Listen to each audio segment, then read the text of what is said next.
everyone. I'm Te Hine Ruru, the Curious Healer, and I am here today at the beautiful Te Hine Ruru Retreat here in Russell, Northland, New Zealand. And I'm very excited to be here today with this lovely lady, Cushla, who owns and runs the retreat, but she's also got a hidden gem of modalities that she shares and supports, not just within the community, but in people's lives. So super excited to learn a little bit more today. And thanks for being here, Cushla. Lovely to be here and to meet everyone and yourself. Thank you. And what we were just chatting about, and I thought it was quite interesting because I don't know if it's too commonly heard, and I wonder if you could talk a little bit about the EFT training and tapping that you've done. Yeah, so it's been around since the 1990s, and EFT stands for Emotional Freedom Technique. And it is a mixture of a few different modalities put together that really work really well for all sorts of things. And it starts off thinking about the negative. So we're bringing up the charge for people in a very safe way where the therapist will manage that for the client. So it's not too overwhelming for them. And then it has a somatic component as well. So we're tapping using our fingers. The client uses their own fingers on acupressure points on the body. And this rhythm, this tapping, the pressure of that has been shown that it actually calms the amygdala response, which is your threat response in the body. So by bringing up a little bit of the negative, whatever the problem is in your life, you've got the amygdala firing, and then the somatic component comes in where you're tapping and it calms that response. So the problem may not go away, but you're not responding to it in the same way. So you're deactivating the threat response in your body to the problem. So you may still be able to, you will be able to talk about the problem, but the body will be releasing cortisol and adrenaline because it's been deactivated in your body. So it is a little bit strange that people don't want to sometimes acknowledge the negative, but that's where we start. And the therapist is able to really manage that for the client so that if it's aspects of trauma or anything that's quite deep and personal, that it can be thought of and experienced without it being re-traumatizing and very hard or them feeling awful from talking about something that was perhaps not a very good event or that happened with them. Yeah, that makes sense. I haven't had too much experience with the EFT tapping, maybe once before, but in my observations of it, it's like, for example, I have an incident and then my body goes into a survival system, and you're kind of changing that pathway. So not every time I get reminded of that incident, it doesn't trigger the same things over and over again. And I know working with the meridians and that it's kind of just realigning. Is that a good way to? It is, yeah. I see it through the meridians are obviously because you're working on the acupressure points, the meridians are involved.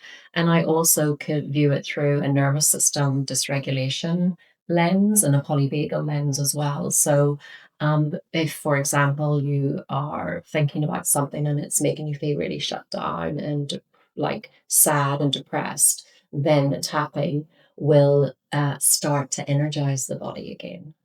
If you're thinking about something, the problem, and it's making you feel really nervous and anxious and, oh, I just can't handle this, then it calms the system so that you're feeling better. So it can work wherever you are with the problem. Yeah. It works to bring you back into a more regulated, balanced state. Yeah, so it's amazing that way. And I work with it lots now for I do a lot of rites of passage, and I'm really interested in the feminine mysteries and the different stages of life. So I work with it now with menopause. Yeah. Thanks so much for sharing a little bit about EFT.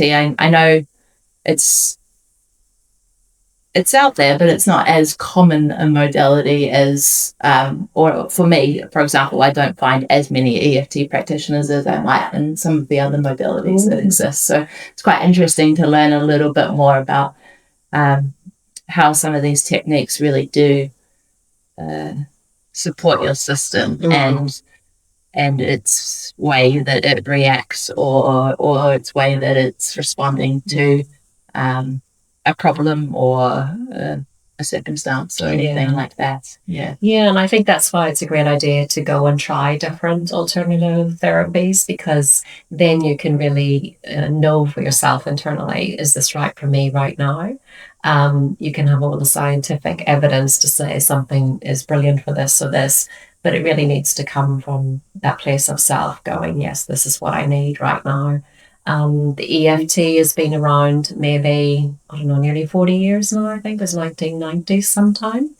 And they're actually doing so much scientific research on it now, and they're finding that it is just as good as CBT, the cognitive behavioral therapy, which is gold standard in most medical professions. And they have actually found that it will bring about change faster than the CBT. But the cogs of the wheel of a huge medical system are slow to turn.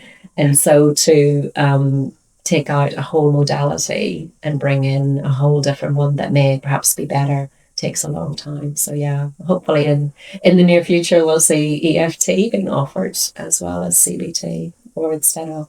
I love that. I love what you said about, it's always about the person and finding their different modalities and, being curious in that space. And I wonder if you talk a little about your journey and what took you into this realm of healing and, share a little bit about your pathway to becoming who you are. I think it goes very far back. My mother was a nurse.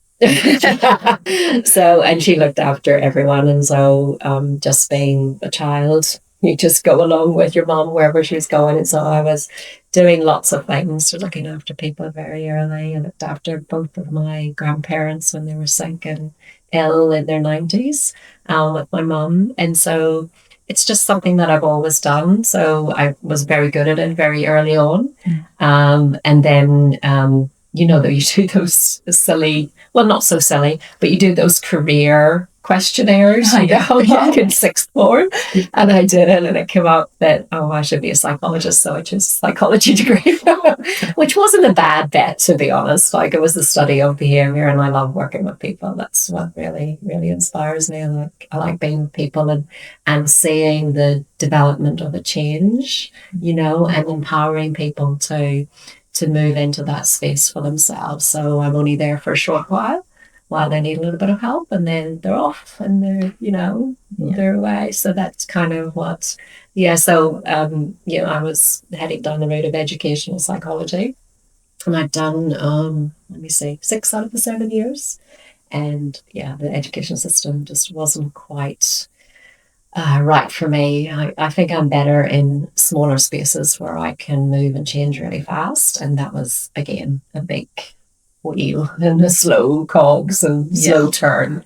While I was teaching, I ended up doing Reiki and massage, and then headed off to Australia with those two modalities. And Australia is such an amazing place for alternative therapies that it just opened up even more things that I wanted to learn there. And then it just spiraled. And here I am now with a beautiful yoga retreat and nice space. The nature, it makes half the work done for me. People are in nature and they're already feeling good. Yeah, I can. You kind of just walk onto this land and you're already greeted with the fantails, and you just feel that sense of ocean and expansion. And I really love that. And so you landed in Aotearoa. You had a great time in Australia. Yes. And you were just telling me a little bit before about how you've seen the developments here. And I know for you personally, you've taken your Reiki and massage journey, and you've been evolving that as well. How's it been here for you in New Zealand? Really good. I love Russell. It was such a beautiful place to bring up two small kids. Like, it's such a beautiful community feeling. So yeah, and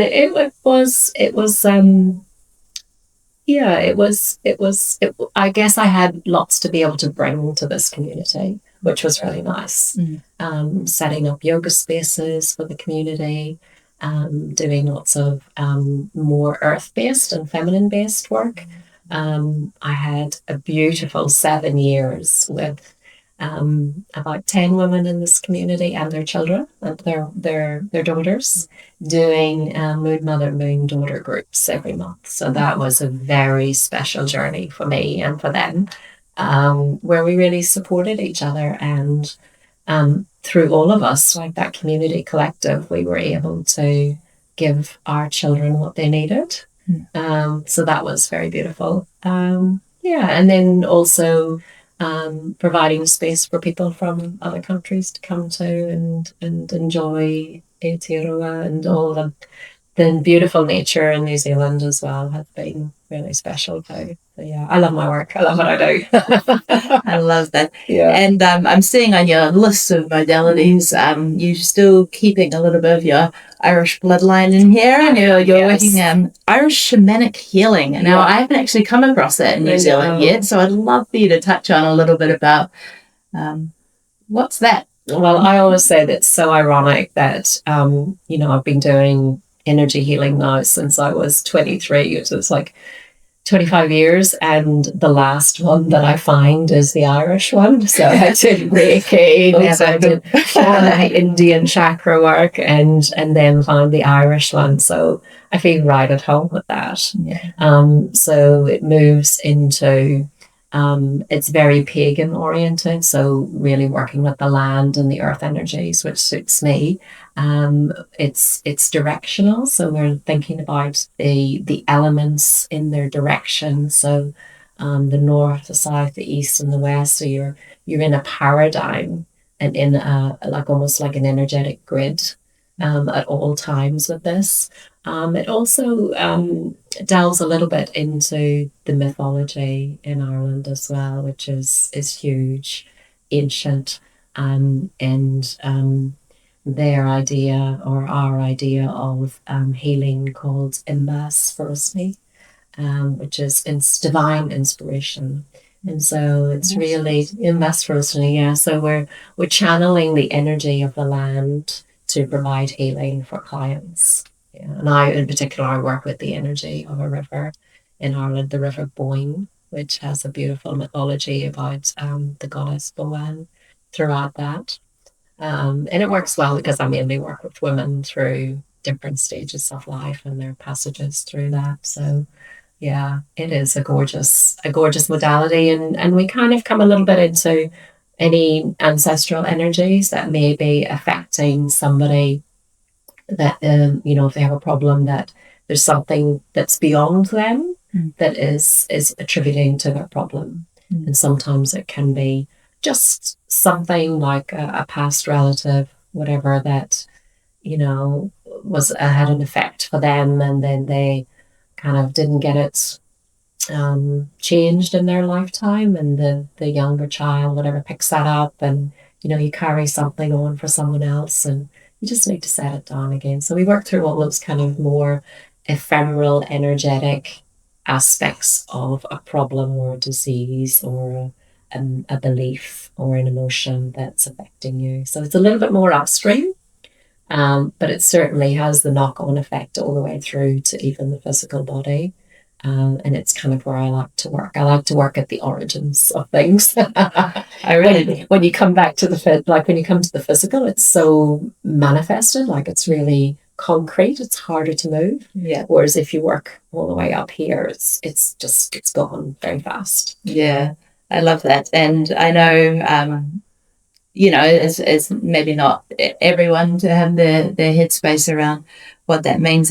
For me personally, it's incredible, like how much we might be carrying within our bodies and within our systems that we perceive is of the here and now, but actually a lot of the pathways and the cycles the weight of our ancestors and going beyond that. And it's really amazing to have people with gifts like you do, and a few other people I've connected with now that can sense into that space and really help shift beyond the physical. And I think that's really awesome. And that's a lot about what we're doing as well, or hope to do, is to be that preventative and look at the origins and not be the sort of ambulance at the bottom of the cliff that they often say, you know. So yeah, I think it's really incredible work. And yeah, I might just have to book myself a little treatment with this now. You've opened the curiosities. Sounds good. Yeah. And what does wellness look like for you? Like, I know we talk about how we heal, and I have to say a lot of us healers often spend a lot more attention on others than ourselves. But what is it like? You feel like a very calming and grounded energy, so you obviously have your own support system in play. And how does it look for you? Yeah. So I guess it's a little bit about time and routine for me. That's how, you know, you need the commitment to your wellness. So mine is that space between the kids going to school and me starting work, which is about 2 hours. And, you know, I have a nice healthy breakfast. I usually have something in nature, like a walk in nature. Sometimes it's the beach, which I love, but sometimes I need something a little bit less watery, because I'm a fire and earth person, so don't want to be tamed down. Yeah. And then I kind of like need to go up a hill or something like that, which is good.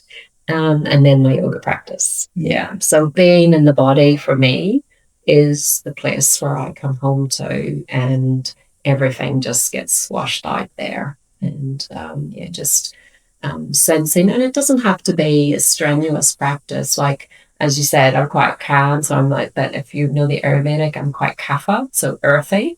So oftentimes my practice is quite energetic, but coming into, you know, perimenopause and menopause, that's starting to shift too. So I'm starting to change a little bit with that, and you know, sometimes it's more restorative or just sitting, breathing. But yeah, yoga is my daily. And then I got a nice treatment once or twice a month myself as well. Perfect. You got to look after yourself as well. I've got an amazing emotional freedom technique buddy, and we just do swaps, and so that's really good. Amazing. Yeah, for all the mental clutter. Thanks so much for sharing. And if you had anything else to share with our listeners today, in terms of whether they're just on their starting out healing journey, or they're just curious to learn more, or like just a message for inspiration or hope, would you have anything that you'd like to share? I think a simplistic one would be just to be in nature. Like the energy of the earth is so potent, and it has so much healing potential for you, that even if you don't have, you know, money for a treatment or anything, that just going out and letting yourself widen a little bit to be in commune with the land, special place that you love, the water or the mountain or a tree, then, you know, the earth is there for you. Just to reconnect with their polarity, like what is below them and around them. Yeah, it's really important for us, I think. Thank you so much for your time today. It's been a pleasure getting to know you and seeing this incredible retreat space that you have on offer here. Te Hine Ruru, the wise owl? The wise owl, yeah. The wise owl. Wise owl woman. Owl woman. Wise owl woman. It really fits. Awesome. Thank you so much. And thank you.